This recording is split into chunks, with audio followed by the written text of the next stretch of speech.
And are you refreshed? Good. Now what? Good morning. It is. Thank you for reminding me of all the things I asked you to remind me of. In terms of relationship, there are many the areas of my life that I have a direct experience of enjoying the journey. The one that I still have a problem with is relationship, primary relationship.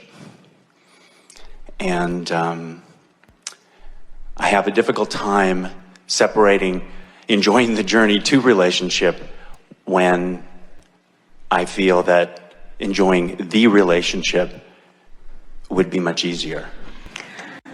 Well, we understand that. People say things like that to us all the time. Give me what I want and then I'll have a good feeling response to it. And we say, it doesn't work that way. You have to muster somehow the good feeling response to your desire, and then the universe has to give it to you. And it was fun to hear your opening words, because you used words like the struggle is, and I have a problem. In other words, where you are in the stream is not where you want to be, and the words that you offered were all upstream. It's an interesting thing as we listen to most people talk about what they want, because almost every time they describe with precision and detail where they are in relationships. So what we just heard you say, and what the universe heard you say, and what you are broadcasting, and the vibration that you're offering, which is different from the vibration that's over here in vibrational escrow, is I don't have the relationship I want, and I can't find the relationship that I want, and it isn't likely that I can find the relationship that I want because it's hard. That's what you just said. And that's not the story that you want to tell. So many would say, well, but that's how it is. And it seems like telling it like it is worth something. And we say, it's worth staying where you are. You got to start telling a different story. But don't try to tell a whole different story all at once. In other words, if you were to say, oh, I found the perfect person and all is really well for me, that would be upstream too, because that just feels like a bald-faced lie. It feels like utter deception. You've got to find a way to soften the discomfort of that. What we usually tell people who are looking for money is try to take money out of the equation. And if you're looking for a relationship, we try to get them to take the relationship out of the equation by saying, you know, every time you've been in a bad relationship, you've added to what you want in a relationship. Every time you've been lonely without someone, you've added to what you want. And so there is such a wonderful relationship that's already vibrationally formed up there. And if you could just try to sniff it out, if you could just every now and again try to catch a glimpse of what's waiting.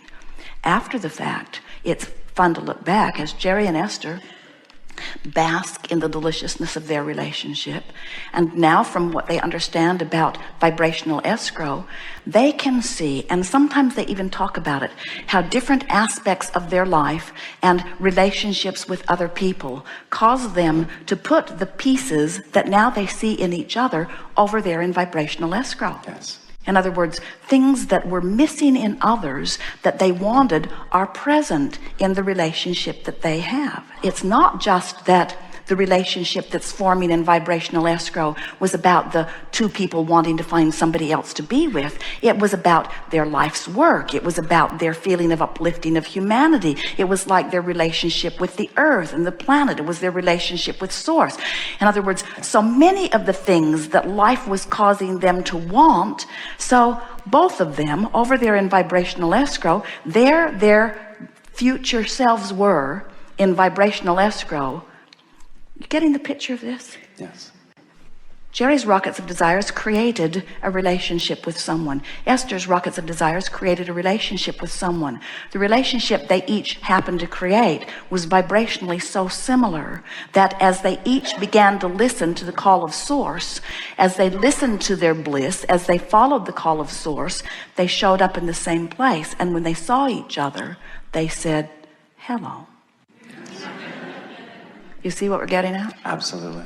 So let's turn downstream. So you just talk, and don't try to make it pretty the way you think we want it to be. You just talk about how you feel. In other words, put your boat in the river wherever it is and start rambling. Talk about relationship, your desire for a relationship. Focus on relationship. And I have a strong desire for a relationship. I feel that I do my best work in relationship. I remember what being in relationship was like, and I love that part of my life. And I feel that I move spiritually quicker and easier and have more joy in my life. All right, when I'm in so relationship. all of that sounded really good, but you know what all of it was? What? All of it was just, I want. So everything that you said to the universe sounded like, I want it, don't have it, I want it, don't have it, I want it, don't have it. So you were just making your statement of what you want, and you did a good job of that, but we want you all to hear, you don't need to make any more statements of what you want, because you have incrementally created the perfect partner over here, and the universe doesn't need to hear it from you, not even one more time. You don't have to keep explaining it. And when you keep explaining it from the place of feeling like you don't have it, you turn upstream every time. It's like someone who's sick who says, I'm going to find a healing. And every time they say, I'm going to heal myself, they look right at the disease and turn upstream. Yes. It's a big difference between healing, which is upstream, and relaxing and letting my well-being in, which is downstream. So it's fine. It's a good place to start. But so now understand that what the process is. So give us an example of a moment in time when you feel particularly strong, the absence of your partner. What would stimulate that feeling within you? Going to a dinner party where everybody else is coupled up. So let's say you've done that, and now you've left the party and you're driving home alone, and you've got that lonely feeling in your being, and it isn't so important that you give us the label, but does it feel like despair? Does it feel like loneliness? Does it feel like fear? Does it feel like frustration? Feels like loneliness. And loneliness, in terms of this emotional scale, that's a pretty hard feeling emotion. It's right there close to fear.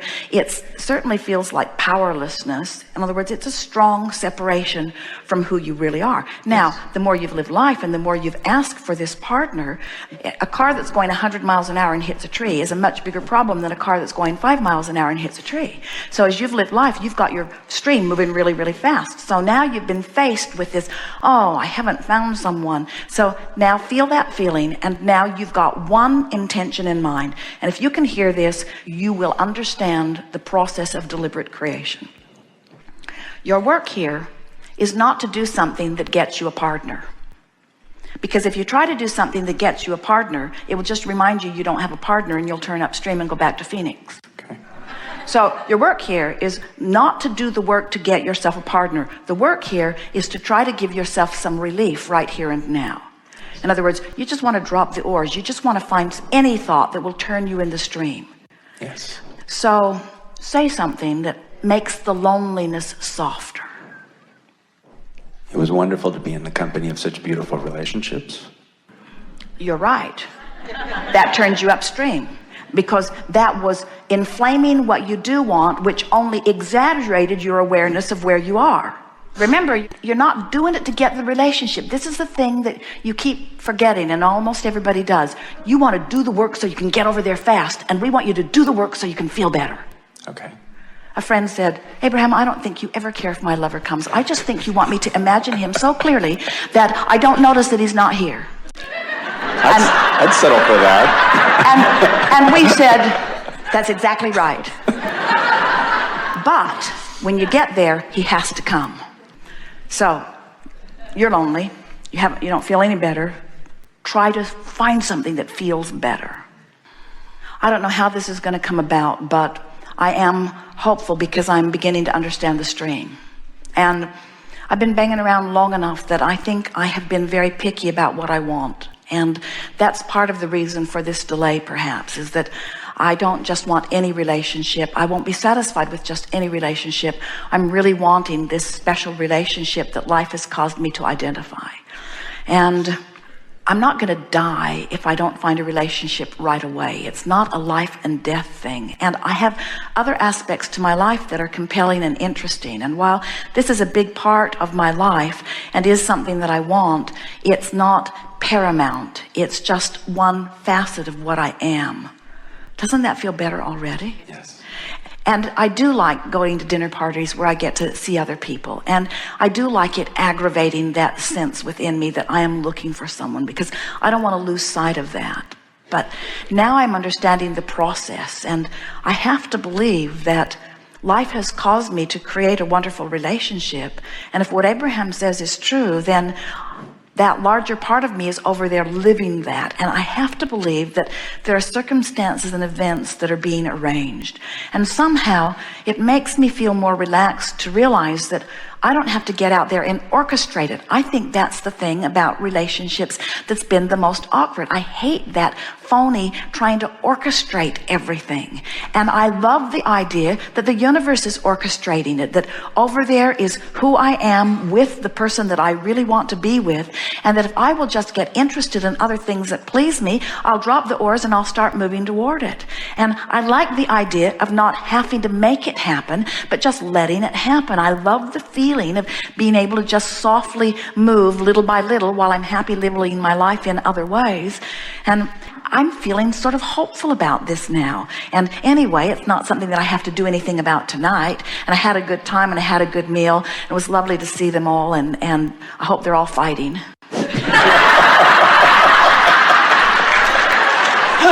They probably are. They're probably all fighting because they probably didn't wait for the perfect partner. They were so in such a hurry to get to somebody that they just coupled up with the first warm body that they could find.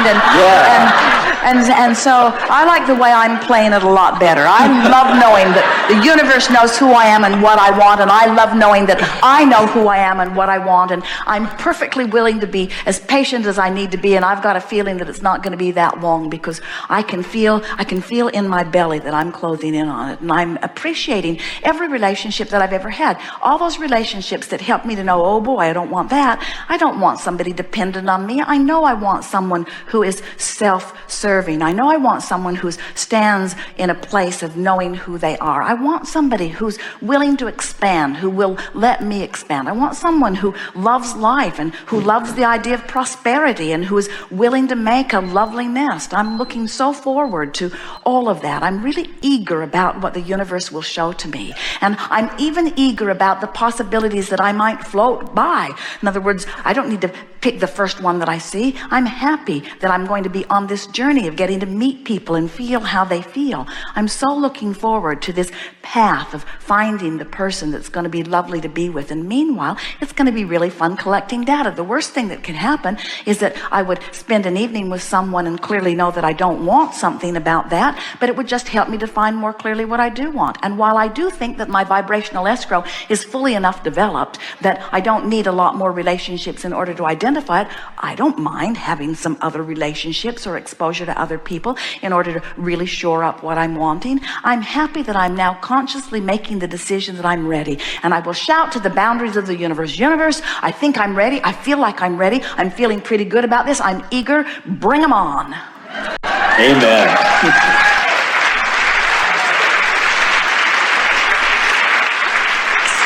So what has happened here? You took a vibrational journey. Yes. You used the power of your mind. You paid attention to the way you felt. You felt what felt better, what felt worse. You just sort of moved yourself into a different vibrational place than you've been relative to this subject.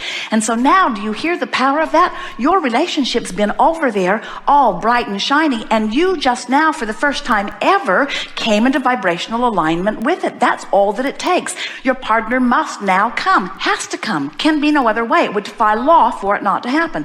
So then what happens tomorrow? You say, what was it that Abraham said? I can't. You wake up and you're lonely in your bed again. What was all of that? And we say, you now know what to do. Just remember, your work isn't to find your partner. Your work is to find relief, find relief, find relief, find relief. And your partner must come. And all the money and all the other stuff you want to. We are complete.